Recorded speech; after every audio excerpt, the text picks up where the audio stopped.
La agenda de esta sesión va a ir enfocada, como veis aquí, a patrones de acceso a datos a bajo nivel.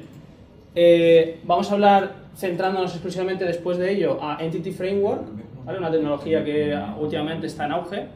Luego vamos a hablar de otras nuevas arquitecturas que podemos plantear con SQL Server 2012. Evidentemente, haré un inciso también para comentar en SQL 2008, 2008 R2 y otros lenguajes, ¿vale?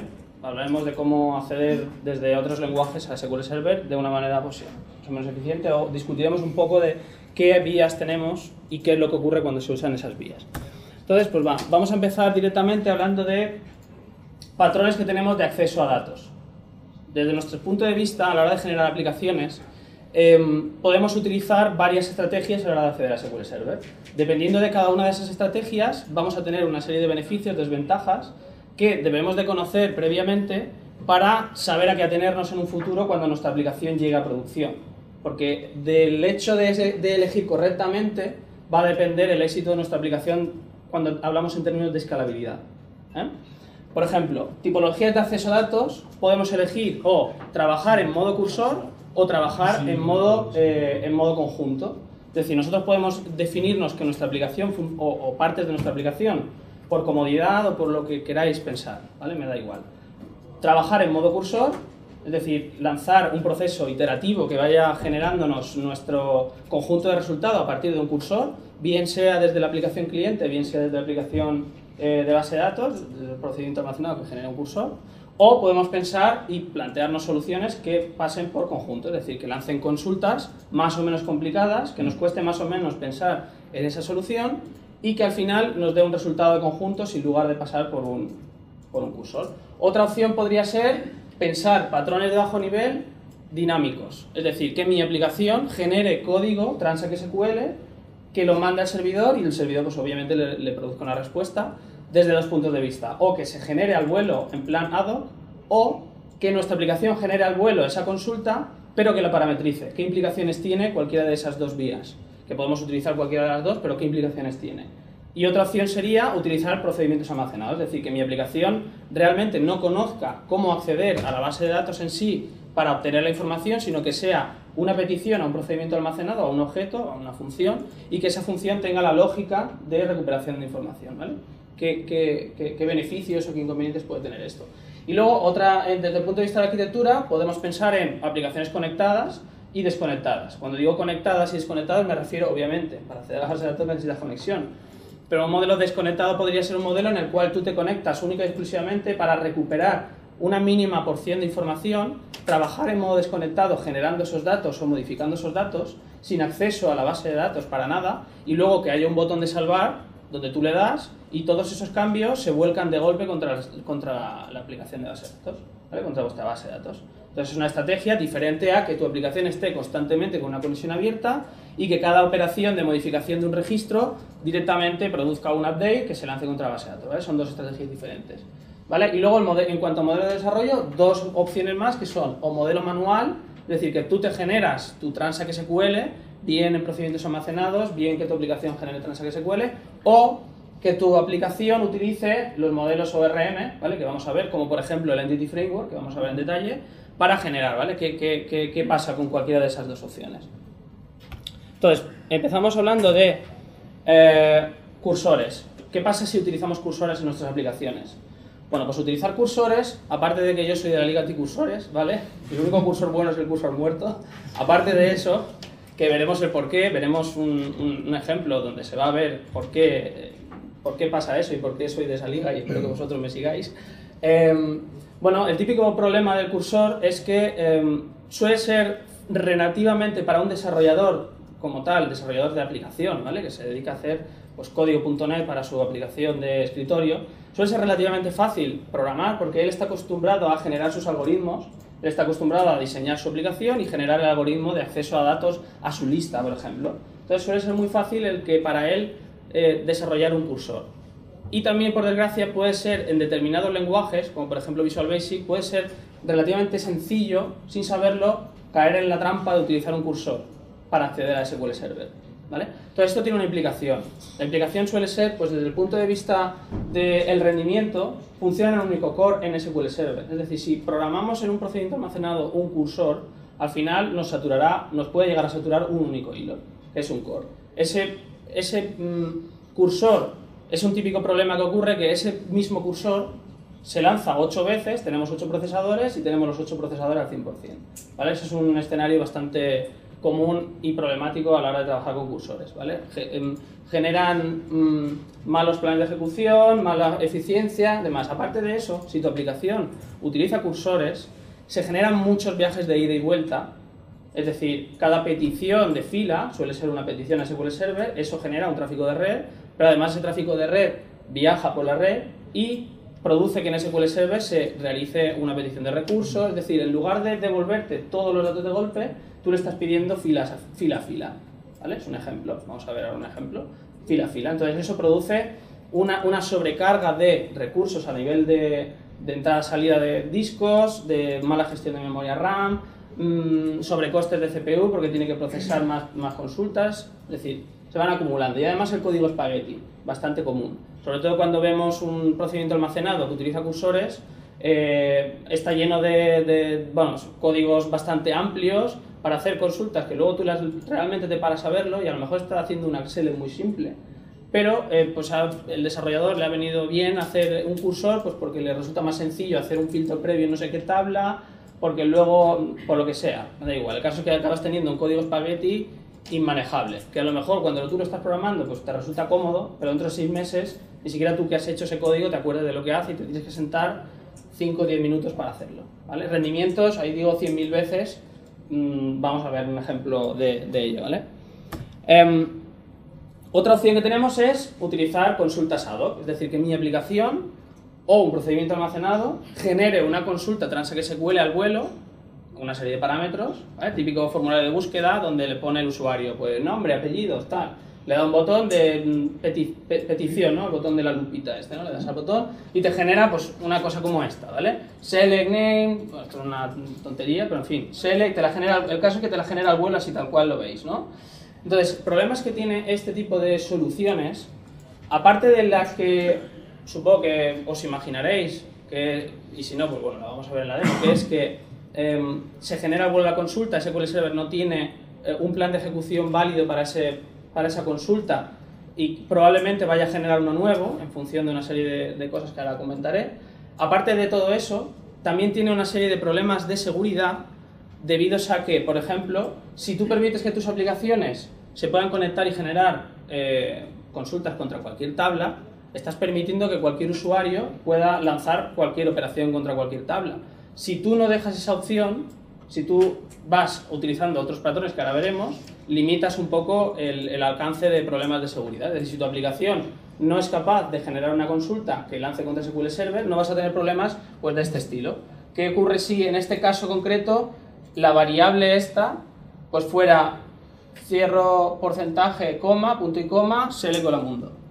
Cuando se lance esto contra SQL Server, está realmente lanzando dos consultas. Evidentemente, un hacker pues no va a hacer esto, va a hacer otras cosas más elaboradas y más interesantes, ¿no? Al final, este tipo de soluciones son propensas al SQL Injection, ¿vale? Es decir, a que por fallos de programación no se ha tenido en cuenta cierto tipo de seguridad, de aspectos de seguridad y acaban haciéndose estas cosas. Al margen de eso, pues vamos a ver otras cosas de rendimiento cuando hagamos la demo, ¿vale? Pero son cosas puntuales que veremos ahora en la demostración, pero aparte de eso, pues el tema de seguridad. Otra opción que tenemos es parametrizable, es decir, que mi aplicación genere la consulta al vuelo también, igual que antes, pero que ahora sí que se tenga en cuenta los tipos de datos y el plan de ejecución se genere en base a, por ejemplo, mi consulta, en lugar de ser una consulta como la anterior que se generaba al vuelo, también se puede generar al vuelo, pero yo ya le predefino que un parámetro de mi consulta va a ser que el nombre va a ser un varchar 255. Yo ya sé que un parámetro de mi consulta va a ser ese. Entonces yo lo predefino. Puedo utilizar cualquiera de estas dos opciones, ¿vale? Luego lo veremos en detalle, pero se basan ambas opciones en que tú de antemano sabes qué consulta vas a tener, es decir, no dejas a la aplicación que genere la consulta sin ningún tipo de control. Tú sabes que esa consulta va a tener una serie de parámetros, sabes qué tipo de datos van a tener esos parámetros, de forma que cuando lances la petición a SQL Server, ese plan de ejecución que se genera, veremos que se genera una única vez y se va a reutilizar. Una de las ventajas es que se reutiliza múltiples veces, es decir, todas las veces que se utiliza. Vamos a ver qué implicaciones tiene. Tipos de accesos que vas a poder tener para ese tipo de patrón de acceso. Pues OSP Execute o OSP Execute SQL. El más habitual y el más común suele ser este, ¿vale? Este es el que normalmente generamos nosotros con nuestra aplicación. Ahora lo veremos en un ejemplo. Pero este de aquí, el OSP Execute, lo generan algunas librerías antiguas, ¿vale? En Visual Basic y demás. Generalmente hacen básicamente lo mismo que esto, es decir, genera un plan de ejecución con una serie de parámetros, pero luego funciona en modo cursor. Es decir, lanza la consulta, la petición se resuelve, se genera un plan de ejecución y luego cada vez que la aplicación necesita datos, no fila, sino otra vez la misma consulta con diferentes parámetros, vuelve a llamar porque ha recuperado un manejador con el que sabe que el plan de ejecución es y resuelve la misma consulta. Es el mismo mecanismo que este, pero este, digamos, sería la versión antigua, ¿vale? Se ven muchas aplicaciones heredadas de hace tiempo. Y el otro proceso de acceso de bajo nivel serían los procedimientos almacenados. Es decir, yo me programo mis procedimientos almacenados y ahí realizo la lógica de acceso a los datos de mi aplicación. Entonces, esta es la forma recomendada de trabajar con SQL Server, generalmente, porque tienes todas las ventajas. Es decir, el procedimiento almacenado se compila una única vez, con lo cual evitas que esté recompilándose cada ejecución.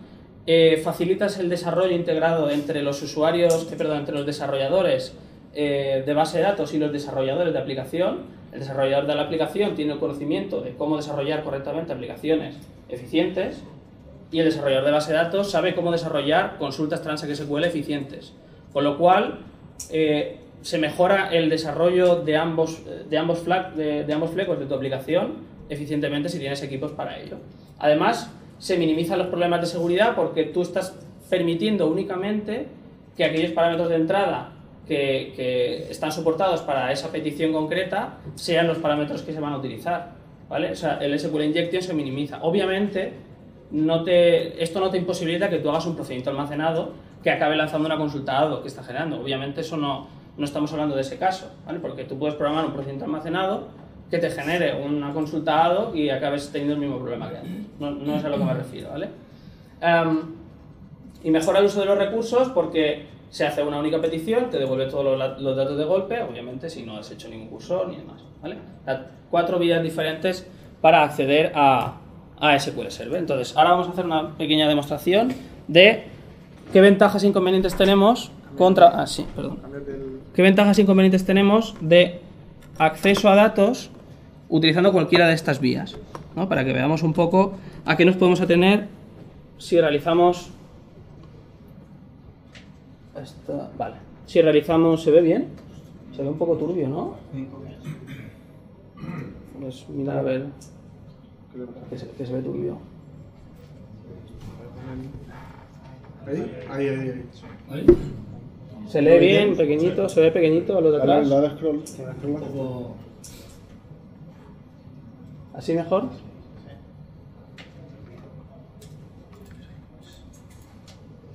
¿Lo veis bien así? Vale. Bueno, diferencias entre utilizar, por ejemplo, esta demo va sobre qué diferencia hay entre utilizar una consulta generada al vuelo contra una consulta generada al vuelo parametrizada, para que veáis un poco la diferencia. Esto lo voy a hacer con un TransactSQL, pero es el mismo caso exacto que pasaría si fuera una aplicación .NET que estuviera lanzando una consulta, ¿vale? Entonces, para ello voy a crear una serie de tablitas muy tontas, ¿vale? Ahora os explico.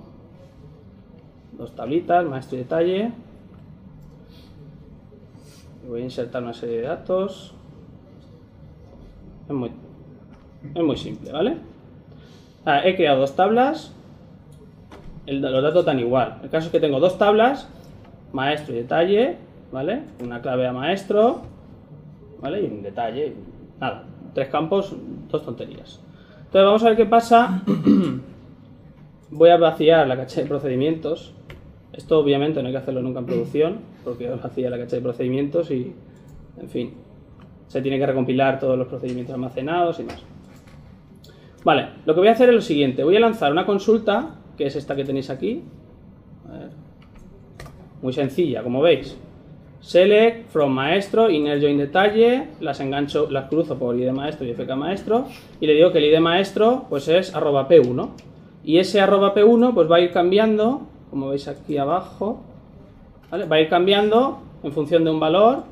No le hagáis caso al bucle while.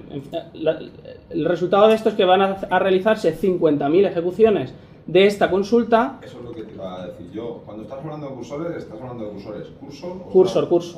Solo cursor. Sí, en este caso, ahora vamos a ver lo de los cursores. Vale. Esto es, no quiero que os centréis en el while. Yo lo que quiero es que os centréis en que la esencia de esto es que se va a lanzar 50.000 veces esta consulta y esta consulta va parametrizada. ¿Por qué va parametrizada? Porque le estoy poniendo que mi consulta se ejecute parametrizada utilizando el SPExecute.SQL. Le voy a decir que mi statement es este statement ya está parametrizado, ¿vale? En el cual le digo que el @p1 es un entero, es un tipo int, ¿vale? Y su valor es @i. Es decir, como se va incrementando, pues del 0 al 49.999, ¿vale? Es decir, 50.000 veces esta consulta se va a lanzar. Esto de aquí, por si alguno se está preguntando, es simplemente porque no quiero que me muestren los resultados. Simplemente quiero lanzarla y que se descarten los datos, ¿vale? Pues vamos a ver qué pasa. Cogemos aquí F5. Y esto tarda 2 segundos, ¿vale? No, son 50.000 ejecuciones, tampoco es tanto, no pasa nada, ¿vale? Ahora vamos a ver el estado de mi buffer de mis planes de ejecución, a ver qué pasa. Bueno, pues en mi buffer de planes de ejecución yo veo lo siguiente. Veo que tengo un plan de ejecución, que es este, voy a desplegarlo, en el cual se puede apreciar que tengo un parámetro que es @p1, que es de tipo entero, puedo apreciar la select completa de antes, ¿vale? Y que está parametrizada, @p1, ¿vale? Aquí veo mi plan de ejecución, el texto de mi plan de ejecución. Veo que tengo un objeto que es compiled plan, es decir, que esto es un plan compilado, que está preparado, porque lo he hecho con el SPExecute.SQL. Veo que este plan de ejecución ocupa 40K y que se ha reutilizado 49.999 veces, ¿vale? Bueno, vamos a hacer lo mismo ahora, pero sin parametrizar. Mismo escenario que antes, si os fijáis, la diferencia es que antes aquí ponía @p1, ahora no pone nada, y en lugar de utilizar el SPExecute.SQL voy a utilizar exec. En lugar de SPExecute.SQL exec es porque estoy en Transact.SQL. En una aplicación normal sería lanzar la query directamente, ¿vale? Y lo que voy a hacer es concat, con esta función que veremos conmigo hoy cuando hablemos de Transact.SQL 2012. Esta función le explicaré lo que hace, pero básicamente lo que hace es concatenar texto, ¿vale? Como un más. Bueno, pues vamos a lanzar exactamente la misma idea.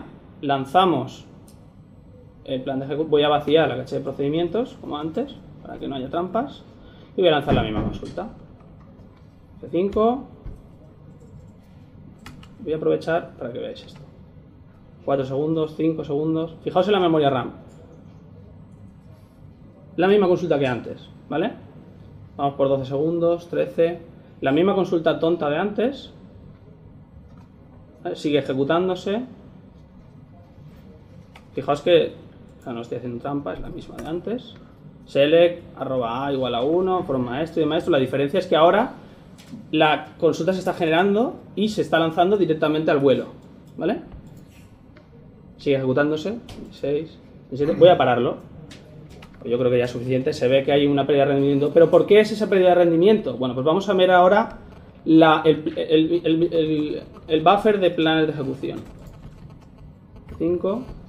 Tengo un montón de entradas con exactamente igual que antes, solo que ahora es object type ad hoc, es decir, es otro tipo de plan de ejecución que se me ha generado aquí a partir de otro tipo de operación. Veo que el use count es 1, ¿vale? Es decir, solo tengo un uso de ese plan de ejecución y vemos que esa consulta que se está generando, fijaos que me la está almacenando por cada uno de los valores diferentes, ¿vale?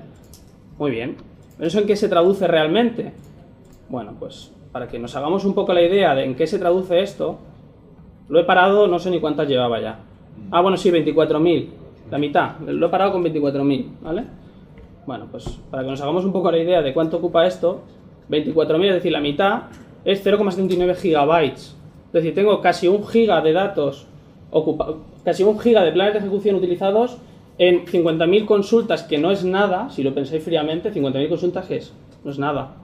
Simplemente porque no estoy parametrizando mi consulta. Como no estoy parametrizando mi consulta, me está generando cada vez un plan de ejecución diferente. Eso produce un sobrecoste de CPU, un sobrecoste de memoria, que se traduce en muchísimo más tiempo de ejecución, ¿vale? Lo hemos parado a los, no sé, 40 segundos, no había generado ni la mitad y me llevaba ya 1 giga ¿vale? O sea, hay que tener muy presente siempre que hay que parametrizar, bien sea por procedimientos almacenados o por SPX XSQL, pero nunca lanzar consultas al vuelo, nunca, ¿vale? Pues ahora vamos a ver otra cosa, que es, a ver qué pasa con los cursores. Bueno, lo que voy a hacer es, voy a poner una traza de profiler. Esta traza de profiler, voy a conectar contra un SQL Server, voy a capturar los eventos, a ver, show all columns, voy a capturar estos dos, es una demo rapidita, ¿vale? RPC complete, es decir, para capturar los eventos de finalización de procedimientos almacenados, y el SQL batch complete para capturar el evento de finalización de sentencias TransactSQL al vuelo, ¿vale? Entonces voy a abrir una pequeña aplicación. Tengo por aquí cursores cliente versus servidor. Esta aplicación lo que hace es lanzarme una consulta, que ahora os voy a enseñar para que veáis. Bueno, primero voy a lanzarlo y luego lo explico, porque tarda un pelín. Vale, voy a lanzar este,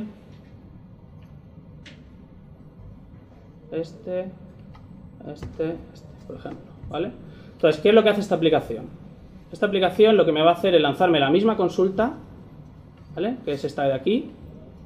A ver si hago un poco de zoom.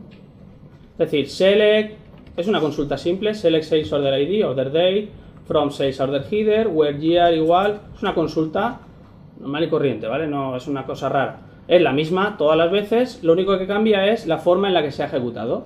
En una ejecución se ha utilizado una consulta ad hoc, ¿vale? Bueno, ad hoc, una consulta generada una única vez que se ha lanzado contra el servidor y me ha devuelto un resultado en forma de conjunto, es decir, estoy utilizando un patrón que trabaja en forma de conjunto, y las otras opciones que he clicado me han lanzado la misma consulta, pero en modo cursor, ¿vale? Cada una de ellas, la diferencia está simplemente en que le he cambiado este cast porque quiero que veamos los tiempos.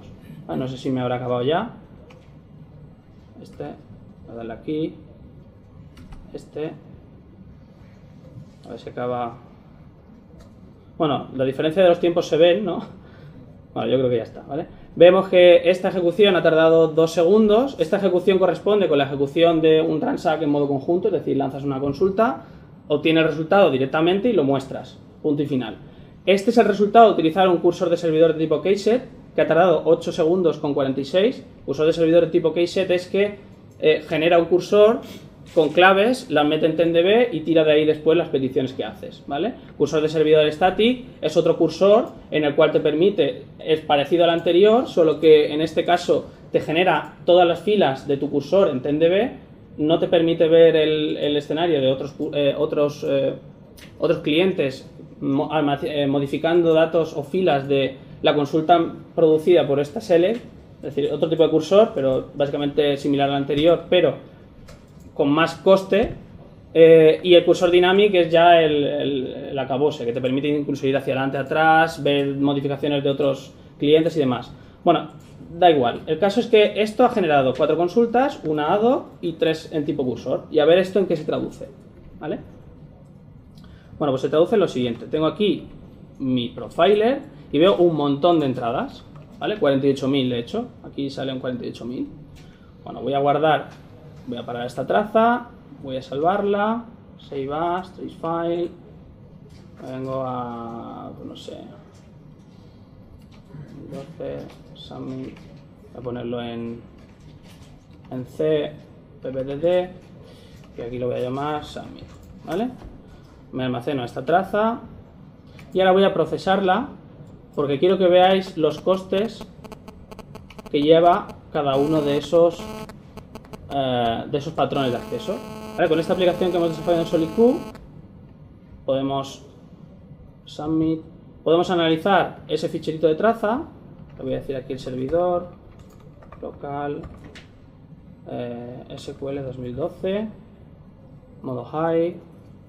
Vale, pues nada, ahora estamos analizando el ficherito de traza para ver qué costes de entrada, salida, tiempo y CPU ha tenido cada uno de esos patrones de acceso a datos, para que veamos en qué diferencia o por qué esos cambios de 2 segundos a 8, de 8 a 8,64, ¿por qué eran, ¿no? Porque cada cursor se ha generado de una forma y cada uno tiene sus resultados. Ahora vamos a exportar el resultado a submit, por ejemplo, vamos a dejar en el escritorio mismo, ¿vale? Exportar. Vale, y ahora volvamos a ver los resultados. Submit. Vale, pues vamos a ver cómo interpretar estos datos. Aquí vemos que se han realizado, bueno, esto de sysjobs scheduler, esto obviamente no es. Hide, water identifier, esto tampoco. Y esto tampoco. Esto será algún proceso que tengo yo por ahí interno. Hide, sí, ahora. Bueno, entonces, vemos que hemos hecho 4 operaciones, pero voy a ocultar este también porque este tampoco importa. Hide. Tengo 4 ejecuciones, que eran las 4 ejecuciones que he hecho. Vemos que hay 3 de ellas donde tienen varios fetch. Pone fetch. Cada fetch equivale a una petición, es decir, se ha creado un cursor. Hemos dicho que hemos lanzado 3 tipos de cursores. Se ha creado un cursor y se han realizado 16.137 operaciones de fetch. Porque el modelo de trabajo de un cursor es lanzo petición, esa petición se genera en TenDB el resultado de esa petición y luego mi aplicación va haciendo peticiones de dame fila, ¿vale? Ese es el modo de funcionamiento de un cursor. Ese modelo de funcionamiento, ¿qué implicaciones ha tenido? Bueno, pues ha tenido la siguiente implicación. El coste de... Vamos a ordenarlo por time, por ejemplo. El coste de ejecución de un cursor, aquí vemos la definición del cursor. El coste de ejecución de un cursor de tipo OpenStatic, lo sé porque le he puesto esta variable con ese nombre, apuesta para saberlo, ha generado o ha supuesto el 48,15% del tiempo de ejecución de los 4, ¿vale? El 48% es exactamente para el mismo caso, pero si lo hubiéramos realizado con OpenKeyset, ¿vale? Otro tipo de cursor. En definitiva, tengo un coste brutalísimo. Si lo comparamos realmente con datos en cuanto a tiempo, fijaos cuántas lecturas ha producido un cursor de tipo static, cuántas lecturas ha producido... Estos son lecturas contra base de datos. Fijaos, sin embargo, el número de lecturas que ha tenido mi consulta... esta es mi consulta, ¿verdad? Que no la he enseñado. Mi consulta... bueno, en este caso me daba igual parametrizar que sin parametrizar. La idea era... La diferencia, esta sería mi consulta sin modo cursor, es decir, cojo mi consulta y la lanzo. No uso un cursor, ¿vale? O sea, simplemente para que tengáis noción de las diferencias que hay en cuanto al rendimiento de ambos tipos de acceso. Es decir, cursores nunca, ¿vale? O sea, fijaos, la diferencia es mucho mayor que 100.000 veces de rendimiento en cuanto a lecturas y en cuanto a tiempo. Fijaos que ni siquiera aquí hay escrituras, ¿vale? Claro, pero eso es, la parametrizada y procedimiento almacenado, pero entre modelo de conjunto o modelo cursor, evitar siempre los cursores, ¿vale?